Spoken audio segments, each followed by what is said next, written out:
지난 시간에 이스라엘 백성이 함께 미스바에 모였다고 했습니다.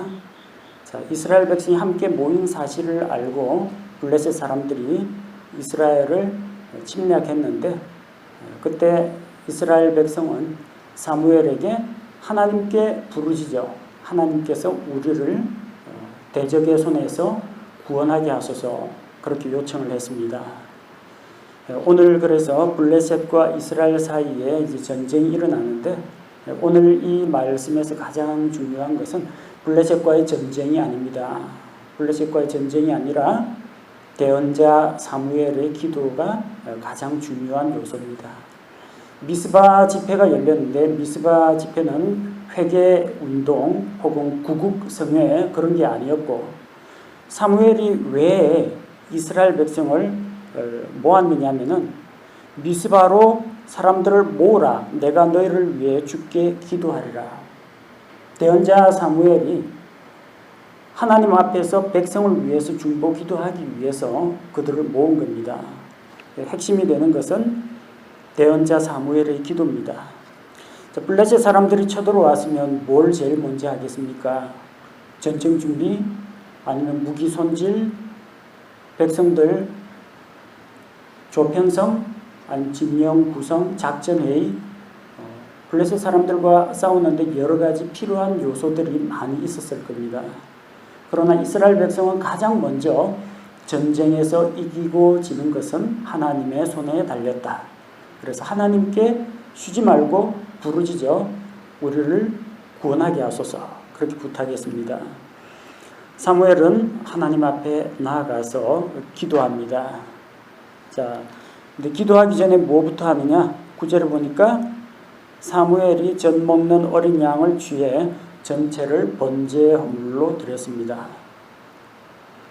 주께 번제 헌물을 드렸습니다. 번제는 태워서 드리는 희생물입니다.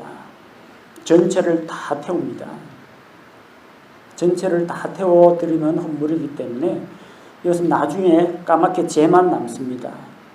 제단 위에서 재만 남지 제사장이든 제물을 드리는 자든 고기 한 조각 얻지 못합니다. 모든 것을 아낌없이 제단에 불살라 드립니다. 온전한 헌신을 상징하는 헌물입니다. 그리고 이 번제 헌물을 통해서 사무엘은 하나님 앞에 나아갑니다.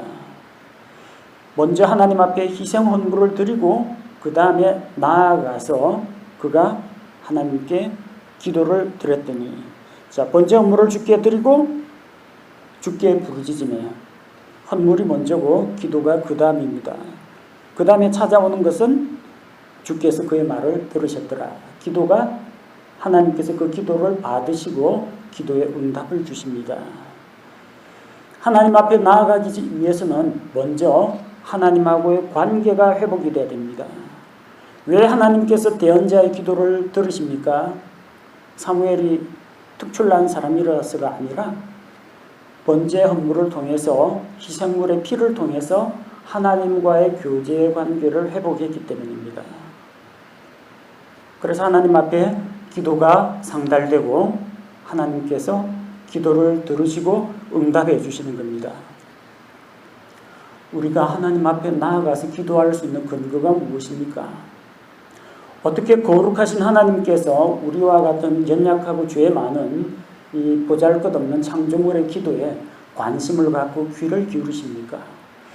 우리가 하나님 앞에서 뭔가 내세울 만한 것, 자랑할 만한 것 그런 것이 있거나 우리에게 어떤 선행이나 공로가 있어서 그런 게 아닙니다.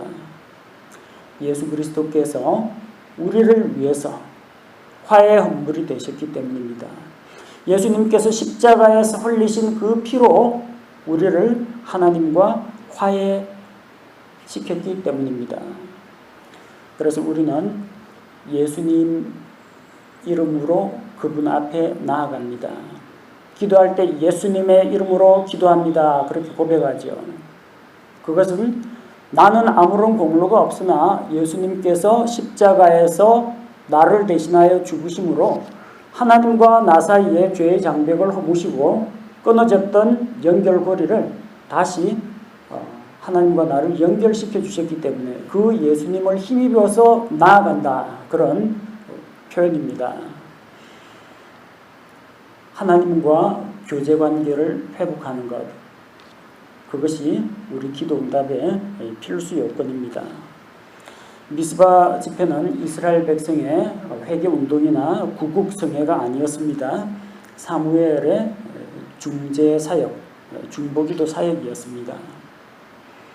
예수님께서는 바로 이 사무엘이 했던 그 사역을, 중보 사역을 그대로 하셨습니다. 하나님과 사람 사이에 문제가 생기면 누가 해결해 줄 수 있겠습니까? 사람과 사람 사이에 문제가 있으면 재판관들이 해결을 해줍니다. 사람이 하나님 앞에 죄를 지으면 어떻게 해결할 거예요? 이 질문은 엘리의 집안에서 일어났던 질문입니다. 엘리의 두 아들들이 하나님께 패역한 짓을 하고 하나님께 드리는 헌물을 가로챘습니다. 책망하죠. 사람이 사람에게 잘못하면은 재판관이 중간에서 중재를 하거나 할 수 있는데 사람과 하나님 사이에 문제가 일어나면 누가 그것을 수습하겠습니까? 거룩하신 하나님은 죄에 대해서는 눈꼽만큼도 용납하지 않으십니다. 토로라기 하나까지도 남김없이 갚기 전에는 결코 나올 수가 없습니다. 이 사이를 중재하려면요, 중재자가 있어야 됩니다. 욥기에 보면은 욥이 자기의 억울함을 호소합니다.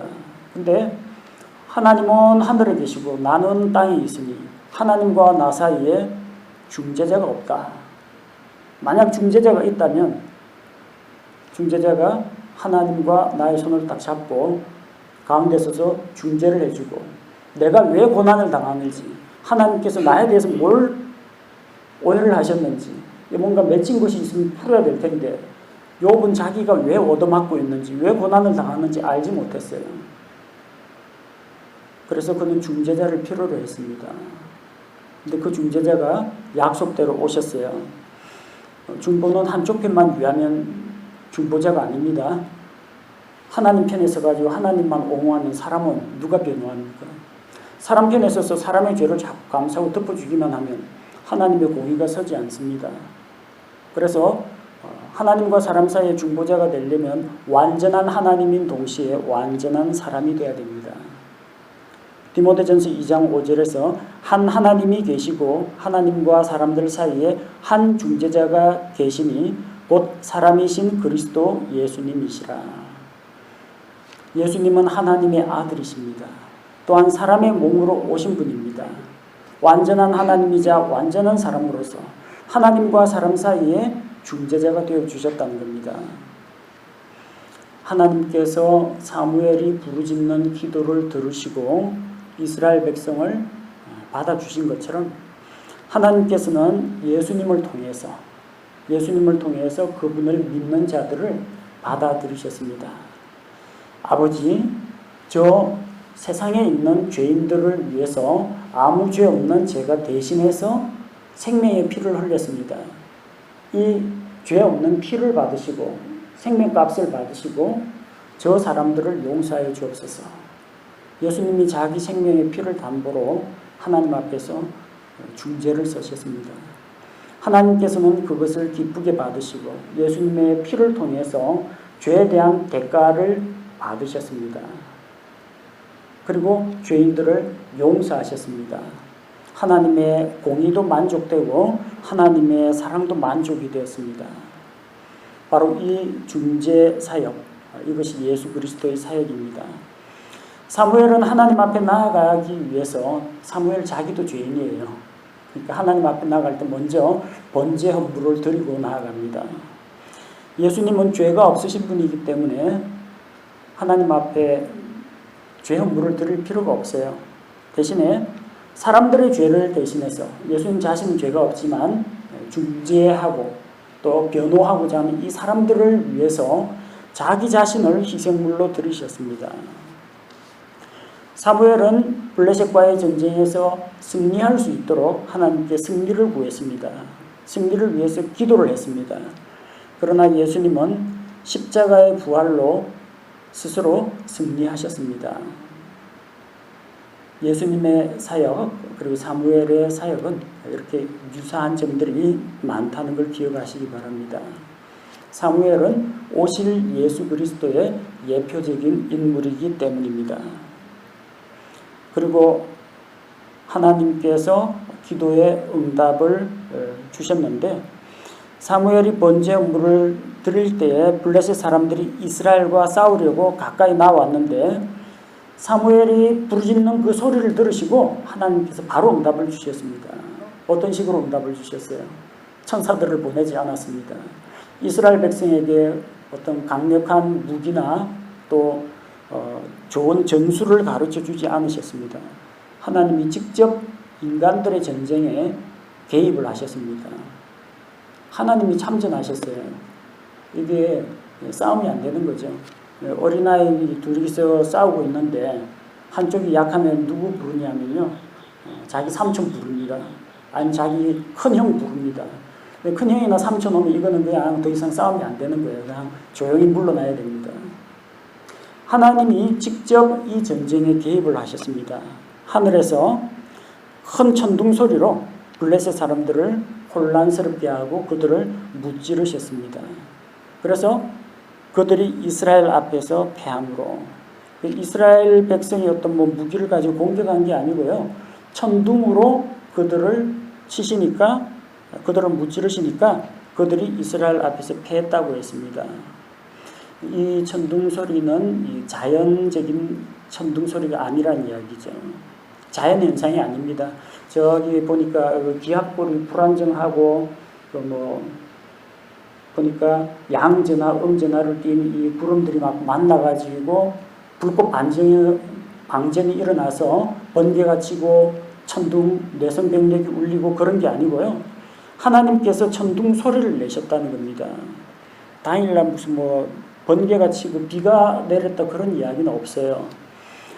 시편 18편 13절에 또한 주께서 하늘들에서 천둥 소리를 내시고 가장 높으신 이께서 자신의 음성을 주셨으니 곧 우박들과 불타는 숫들이로다. 초자연적인 현상으로 천둥 소리와 같은 큰 우레 소리를 하나님께서 내셨다는 겁니다. 근데 이 소리라는 게 공격 무기 가운데 물론 초음파 무기 같은 것도 있긴 합니다. 근데 그런 초음파 같은 거는 어떤 방향으로 이제 쏘아 보내는 겁니다. 목표물을 향해서. 근데 일반적인 천둥 소리는 하늘에서 우릉쾅쾅 하면요. 다 듣습니다. 다 들어요. 하늘에서 천둥 소리 나면은 예수 믿는 사람이나 불신자나 다 똑같이 그 소리 다 듣습니다. 하늘에서 천둥 소리 나면요. 블레셋 사람들 귀에도 들리고 이스라엘 사람들 귀에도 들립니다. 큰 천둥 소리를 내셨다는 걸 보니까 이게 기록에 남아있는 걸 보니까 들은 사람들이 있다는 이야기죠. 사무엘하고 이스라엘 백성은 들었다는 이야기예요. 소리니까 귀에 들릴 수밖에 없어요. 근데 누구는 타격을 입고 누구는 타격을 안 입었어요. 이게 만약에 자연 발생적인 소리 같으면 이스라엘 백성들도 고막이 터져나갔다라든지 당황해가지고 어쩔 줄 몰라가지고 바닥에 쓰러졌다든지 해야 되는데 어째 똑같은 이게 큰 천둥 소리가 났는데 이스라엘 백성한테는 아무런 피해가 없고 블레셋 사람들 귀에만 뇌성병력이 쳐가지고 그들이 혼란에 빠졌다는 이야기입니다. 이런 일이 있을 수 있겠어요? 소리가 누구에게는 해를 입히고 누구에게는 해를 입히지 않는 그런 일이 일어났습니다. 그러니까 기적이라는 거예요. 그러니까 하나님의 직접적인 개입이라는 겁니다. 블레셋 사람들은 이스라엘 앞에서 패하여 달아났습니다. 그리고 이스라엘 사람들은 하나님께서 먼저 이제 선제 공격을 하셨고 도망가는 블레셋 사람들을 추격한 겁니다. 미스바에서 나가서 그들을 추격하여 공격했습니다. 맞서 싸우면은 둘이서 충돌을 하면 블레셋이나 이스라엘이나 양쪽이 똑같이 피해를 입습니다. 근데 도망가는 적을 추격하는 것은 오히려 쉽습니다. 도망가는 쪽은 앞쪽으로 달려가기 때문에 뒤쪽을 방어를 하지 못합니다. 도망가기 위해서 무거운 갑옷이나 창방패는 던지고 뛰어야 됩니다.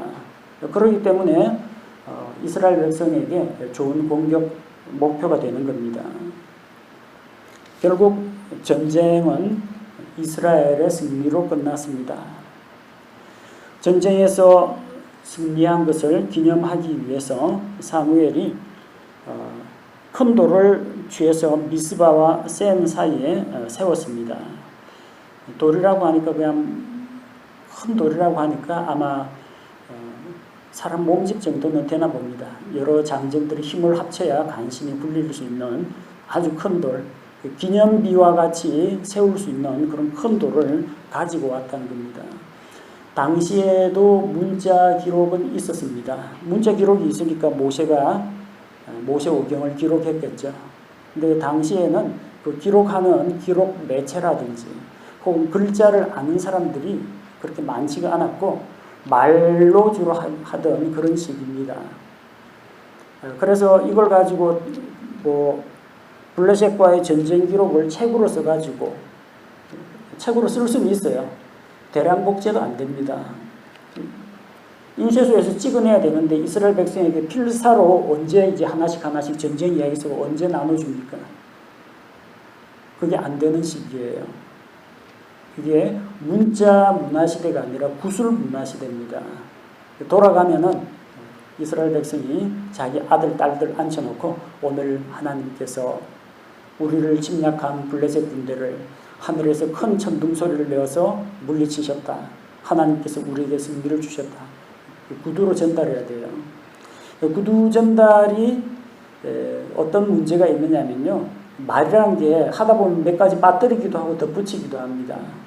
누구는 뭐 천둥 소리 이야기하면서 뭐 벼락이 내렸다 이런 이야기까지 누가 삽입할 수가 있어요.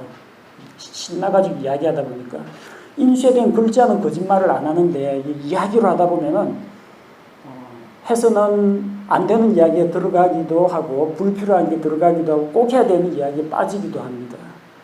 불완전하다는 거는. 그래서 그거보다는 차라리 구술로 전하는 것보다는 문자로 전하는 게 좋아요. 문자는 널리 보급된 그런 시대는 아니에요. 그러면은 말보다는 오래가고 말은 공기 중에서 한번 이야기하면 저 녹음하기 전에는 공기 중에서 진동 한번 일으키고 다 사라져 버립니다. 제가 방금 1초 전에 했던 이야기 공기 중에 안 남아있죠. 여러분 기억에는 남아있겠지만 사라져 버려요. 그걸 해결할 수 있는 게 이제 문자 기록으로 남기는 건데 문자가 널리 보급이 안 돼 있으니까 어떻게 하냐. 기념물을 세웁니다. 돌을 굴려와 세우는 거예요. 말은 공기 중에 울리다가 슉 사라지는데 돌은 몇십 년, 몇백 년 지나도 안 없어집니다. 좀 하나는 조약돌 같은 거 말고요. 이런 건 발로 툭 차면 어디론가 날아가 버립니다. 그런 거 말고 적어도 한 이 탁자 정도, 강단 정도 되는 큰 돌을 굴려오면은 이거 누가 밤에 몰래 훔쳐가거나 다른 데 굴려가지 못할 거 아닙니까? 큰 돌을 세워놓고 승리의 표시로 삼고 저게 뭔 돌이 그거 블레셋과의 전쟁에서 하나님께서 승리를 주신 그 기념물이야. 나중에 자기에게 옛날 이야기 들려준 할아버지, 아버지가 돌아가신 다음에도 그 돌과 돌에 얽힌 이야기는 계속 남게 되는 겁니다. 자, 내구성이 뛰어나고 그 돌에다 구태야 전승 기념비 이런 거 새길 필요도 없어요. 그거 딱 세우고 하나님께서 여기까지 우리를 도와주셨다. 하나님의 도우심을 잊어버리지 말고 기억하라고 그 돌을 세운 겁니다. 성경에 보면 곳곳에 이제 돌을 세우거나 돌 무더기를 쌓거나 그런 기록들이 많이 나옵니다. 사람은 변해도 돌은 변하지 않습니다. 오래도록 보존이 되기 때문입니다. 전쟁에 이긴 그 승리의 기쁨을 백성과 함께 나누기보다는 사무엘은 모든 영광을 하나님께 드렸습니다. 하나님께서 다 하셨죠. 하늘에서 천둥 소리를 내어서 대적들을 물리치셨고 이스라엘 백성은 도망가는 적들을 뒤쫓았을 뿐입니다. 전쟁 끝났으니까 신난다 하고 이제 양 잡고 소 잡아서 파티를 연 것이 아니라 제일 먼저 한 것은 승리를 주신 하나님을 기억하고 하나님께 영광을 돌린 겁니다. 그 돌의 이름을 가리켜서 에벤에셀이라고 합니다. 에벤에셀, 도움의 돌이라는 겁니다. 주께서 여기까지 우리를 도우셨다. 그런 의미를 담고 있습니다. 주께서 여기까지 도우셨다. 그 다음부터는 안 도우셨다. 여기까지가 끝이다. 그런 의미가 아니고 주께서 여기까지 우리를 도우셨으니 앞으로도 우리를 도우실 것이다. 그런 믿음의 고백입니다. 여러분 기도할 때 오늘 이 순간까지 나를 인도하신 하나님하고 이야기할 때 어떤 의미를 담고 있습니까? 하나님 이제는 인도 안 해주셔도 됩니다. 그동안 고생 많으셨어요. 그 이야기가 아니죠. 나의 태어남부터 지금까지 나를 인도하신 하나님, 이후로도 나의 삶을 주님께 맡깁니다. 하나님 앞에 믿음의 고백입니다. 지금까지 지내온 것 주의 은혜라. 그럼 앞으로 살아갈 날도 주의 은혜라는 겁니다. 하나님의 은혜를 기억하고 또 앞으로도 하나님께서 우리를 도와주실 것이다. 그런 믿음의 고백입니다. 그래서 블레셋 사람들은 이스라엘 백성 앞에서 굴복하고 이제 이스라엘 지경 안에 쳐들어오질 못합니다. 다시는 이스라엘 땅에 들어오지 못했다라고 하는데 다시는이라기보다는 이제 더 이상 들어오지 못했다. 그런 식으로 번역하는 게 좋을 것 같습니다. 왜냐하면은 이것은 이제 사무엘 당시에 사무엘의 입장에서 기록한 겁니다. 그리고 사사시대에 일어났던 일입니다. 실제로 사무엘기 계속 읽다 보면요, 블레셋 사람들이 계속 쳐들어옵니다. 사무엘기상 13장, 14장, 17장 보면 블레셋이 쳐들어와요. 그때 사무엘 살아 있었습니다. 사무엘은 25장 1절에서 죽게 되거든요. 그럼 이거는 뭐냐? 13장, 14장, 17장은 뭐냐? 그거는 사무엘 시대가 아니라 사울 왕 시대입니다. 사무엘이 사사로 있던 시대에는 더 이상 이스라엘 땅에 침범하지 못하였다. 그런 의미입니다. 삼손은 블레셋 사람들을 치고 마지막으로 자기 사역의 마지막 때 다곤 신전에서 신전 기둥을 끌어안고 쓰러지면서 그 신전이 무너져서 밑에 깔린 자 위에서 떨어지는 자들 수많은 블레셋 사람들을 죽였습니다. 사무엘은 이스라엘 백성과 함께 미스바에 쳐들어왔던 이 블레셋 사람들을 물리쳤습니다. 사사로서의 사무엘, 백성들의 어떤 정치적 지도자로서의 사무엘 시대에 일어났던 이야기고, 사무엘이 그 이스라엘을 다스리는 그 대언자 활동은 그 뒤로도 계속했는데 다스리는 일은 사울 왕에게 넘겨줬어요. 그래서 사무엘이 사사로 있던 그때 이후로는 감히 블레셋이 고개를 들지 못했다는 이야기입니다. 하지만 사무엘기 읽다 보면요, 이스라엘 백성하고 제일 많이 부딪힌 민족이 블레셋 사람들입니다. 블레셋 민족들이에요. 사울 시대에도 그랬고, 뭐 다윗 시대에도 그랬고, 다윗과 골리앗 이야기에 보면 아시겠지만 계속해서 또 다윗 왕 시대에도 블레셋 사람들이 이스라엘 땅을 자주 침략해 왔습니다. 자, 이번 전투에서 승리한 이후로 이스라엘은 빼앗긴 땅들을 회복하게 됩니다. 이스라엘이 에그론에서 가드까지 블레셋 사람들에게 빼앗겼던 도시들을 도로 찾게 됩니다. 블레셋 5부족 흩어져 사는 곳이 위치가 좀 달라요. 저기 뭐 가자와 같이 저쪽 해안가에 있는 그런 쪽도 있고 내륙 쪽도 있는데 해안 평야 지방에 있던 블레셋 땅들은 그들이 계속해서 차지하고 있었고, 그들이 자꾸 이제 동쪽으로 진출을 하거든요. 진출을 해서 이스라엘 땅을 야금야금 빼앗아 갔는데, 이번 전투를 계기로 해서 블레셋이 물러가고 이스라엘이 빼앗겼던 도시들을 되찾았다는 이야기입니다.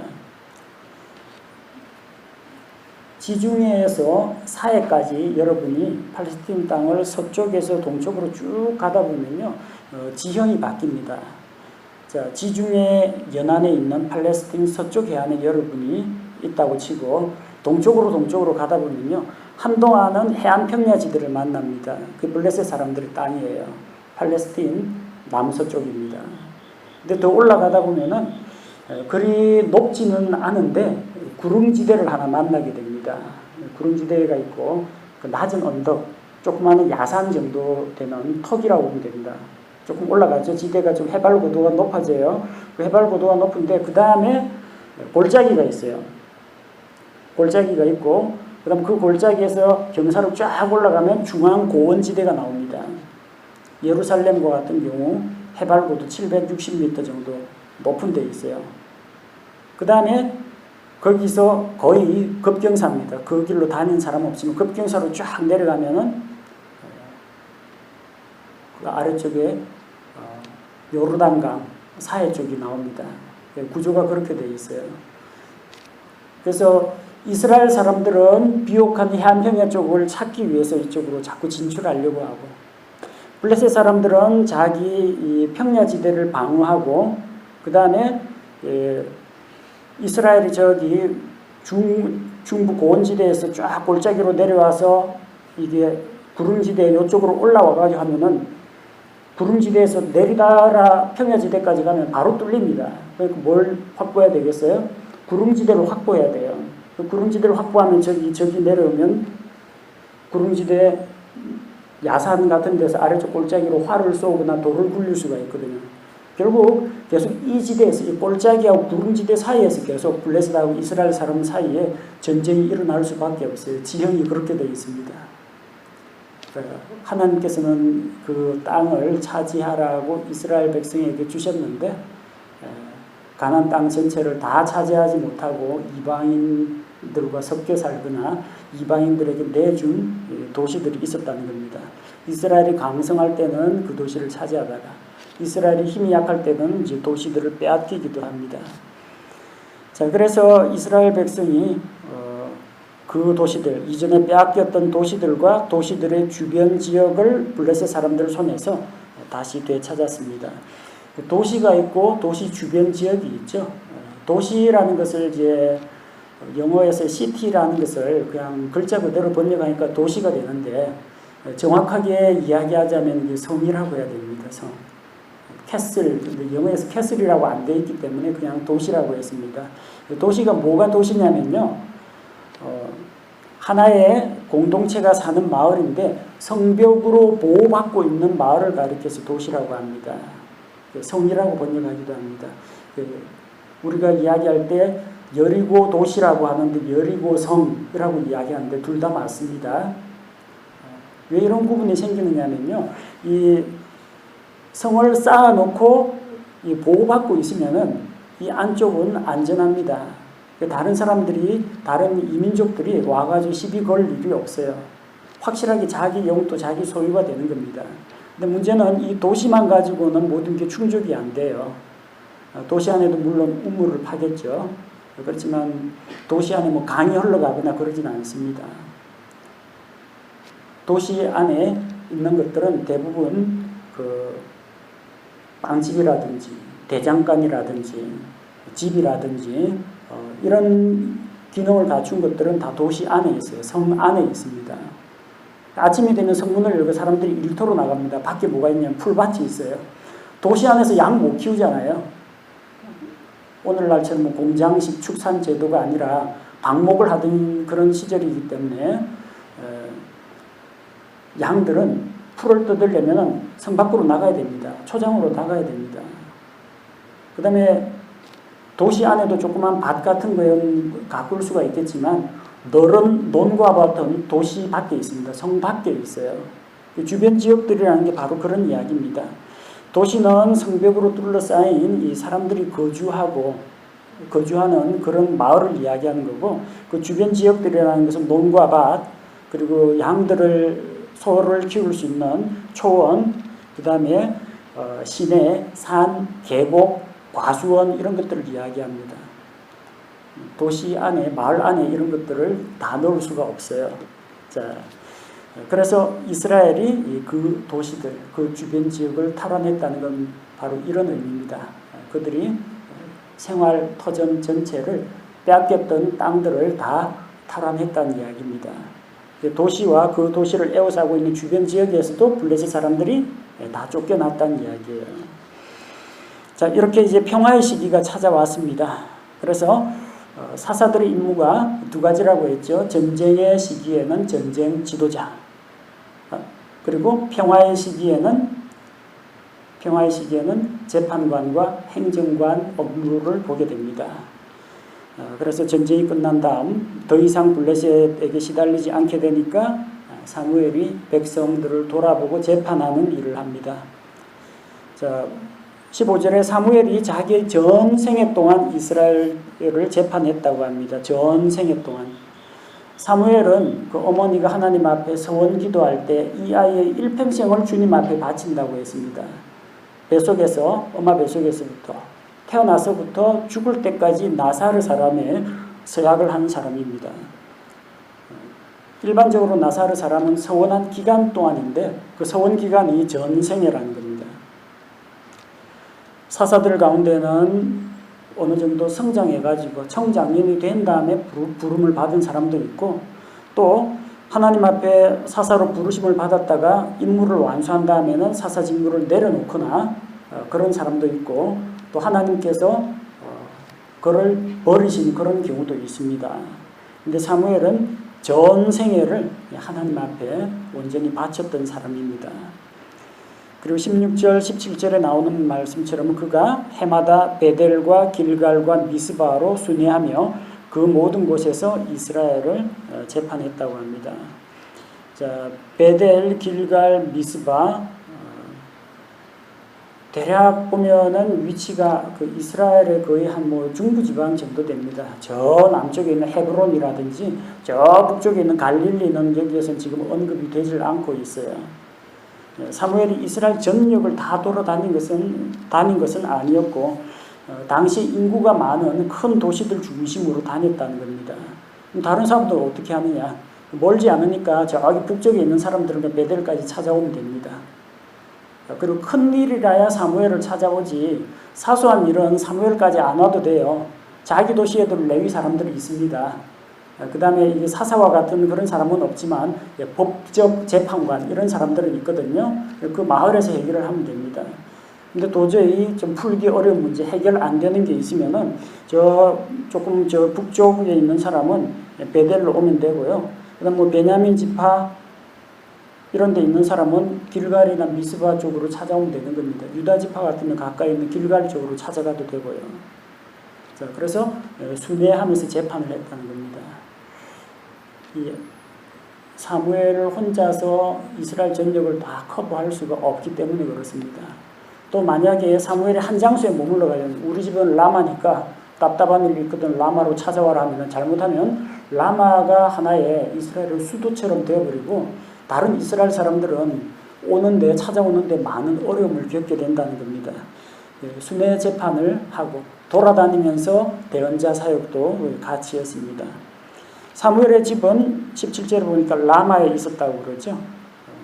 나중에 이제 사무엘이 사울과 헤어진 다음에도 라마에 있는 라마 나옅에서 자기의 생애를 보내게 됩니다. 그는 자기 고향 라마에서도 이스라엘을 재판하고 또 거기서 하나님께 제단을 쌓고 경배를 드렸습니다. 자, 사무엘의 사역 가운데 중요한 것은 이스라엘 백성과 하나님 사이를 이제 중재하는 그런 사역이었습니다. 하나님께서 희생 헌물을 통해서 사람들의 죄를 용서하시고 우리를 만나 주십니다. 사무엘은 그렇게 희생 헌물을 통해서 하나님 앞에 나아갔고 이스라엘 백성을 하나님께로 돌이키게 하고 하나님께서 이스라엘 백성을 돌보시게 연결하는 역할을 했습니다. 우리에게는 누가 있습니까? 예수 그리스도가 우리의 중보자가 되시고 우리를 위해서 하나님 앞에서 우리의 변호자가 되어주십니다.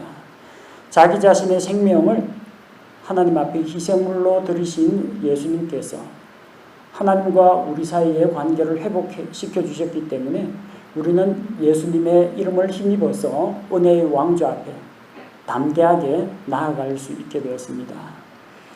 하나님께서 우리에게 이루어 주신 크고 놀라운 일들이 많이 있습니다. 그래서 하나님께 기도 응답을 받았다. 영적 전쟁에서 승리를 했다. 그리고 하나님께서 나에게 큰 은혜와 선물을 주셨다. 그럴 때 기뻐하는 마음도 좋은데 그거 꼭 기록해 놓으시기 바랍니다. 요즘은 사무엘 시대보다 훨씬 필기 도구도 많고 저장 매체들도 많습니다. 잊어버리지 않으려면 일기장에 적어두시기 바랍니다. 달력에 표시를 해두시고 또 하나님 앞에 감사한 일이 있으면 이제 감사 헌금도 준비하시고 혼자만 알고 있기 아깝다 그런 게 있으면 다른 성도들 앞에서 하나님의 은혜를 간증하시기 바랍니다. 그래서 하나님이 나를 이렇게 도와주셨습니다. 에벤에셀, 돌을 세우는 것과 같이 하나님의 은혜를 잊지 않고 기억하는 것이 우리에게도 필요합니다.